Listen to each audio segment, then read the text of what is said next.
इस टाइम पर पूरे देश में अगर कोई केस सबकी जुबान पर है तो वो है राजा रघुवंशी का। राजा रघुवंशी जो कि इंदौर के रहने वाले थे, ट्रांसपोर्ट बिजनेसमैन थे। उन्होंने शादी रचाई थी सोनम रघुवंशी नाम की एक लड़की के साथ जिसकी उम्र 24 साल थी। लेकिन शायद राजा को इस बात का अंदाजा भी नहीं था कि जिस लड़की के साथ वो शादी करने जा रहे हैं वही उनकी मौत का कारण बन जाएगी। जी हाँ, शादी के कुछ दिनों के बाद ही दोनों शिलोंग गए हनीमून बनाने के लिए और हनीमून पर गए हुए इस कपल के लापता होने की खबर ने सभी को हिलाकर रख दिया। 2 जून को राजा रघुवंशी की लाश मिली, वो भी खाई में, और उसके कुछ दिनों के बाद ही यानी कि 17 दिनों से लापता उनकी वाइफ भी मिली। लेकिन वो वाइफ शिलोंग में नहीं मिली, वो मिली यूपी के गाजीपुर में। और जब उसकी वाइफ को अरेस्ट किया गया तो पता चला कि राजा रघुवंशी की मौत की जो मास्टरमाइंड है वो वही है। राजा से वो प्यार नहीं करती थी, शादी कर ली घर वालों के दबाव में।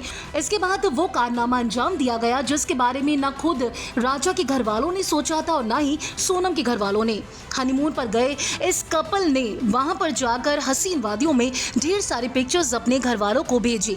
लेकिन उसके तुरंत बाद एक कॉल आया जिसमें सोनम ने ये बताया कि राजा मिल नहीं रहा और उसके बाद राजा की लाश ही मिली।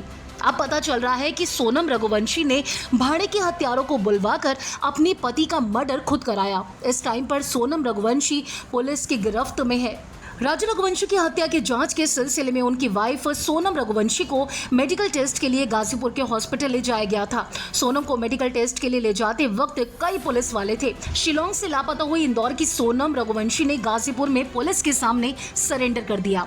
वहीं से एक वीडियो वायरल हो रहा है जिसमें मेडिकल टेस्ट के लिए हॉस्पिटल ले जाने के दौरान सोनम रघुवंशी हाथ जोड़ते हुए नजर आई। इस दौरान उनके साथ महिला पुलिस कर्मी भी मौजूद थी। सोनम रघुवंशी पर पति राजा रघुवंशी की हत्या का आरोप लगा है। जब जांच की जा रही है इस मामले में तो खुलासा हुआ कि शादी से पहले सोनम का राज कुशवाहा नाम के एक लड़के से अफेयर चल रहा था, जिसकी वजह से उसने अपने पति की सुपारी दी, लेकिन वो खुद को बेकसूर बता रही है। वहीं सोनम रघुवंशी का दावा है कि इस मर्डर से उसका कोई लेना देना नहीं। उसे मणिपुर में कुछ लोगों ने अगवा किया, गाजीपुर लाकर छोड़ दिया। सोनम का परिवार भी बेटी के बचाव में है। 9 जून को वाइफ सोनम रघुवंशी ने पुलिस के सामने सरेंडर कर दिया। फिलहाल पुलिस ने इस मामले में कुल 5 लोगों को अरेस्ट किया है। पुलिस आरोपियों को शिलोंग लेकर जा रही है और उनसे आगे की पूछताछ की जाएगी। सोनम को भी मेघालय लेकर जाया जाएगा। मेघालय पुलिस सोनम को अपनी कस्टडी में लेकर पूछताछ करेगी।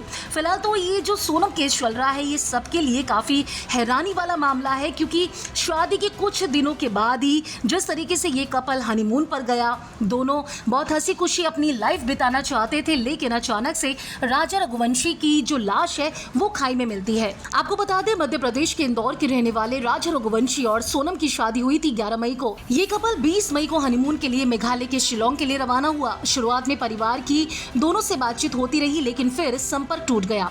23 मई को दोनों लापता हो गए, दोनों के मोबाइल बंद हो गए तो परिवार वालों को चिंता हुई। एनडीआरएफ और पुलिस ने जब अभियान चलाया तो 2 जून को राजा रघुवंशी का शव एक गहरी खाई से बरामद हुआ।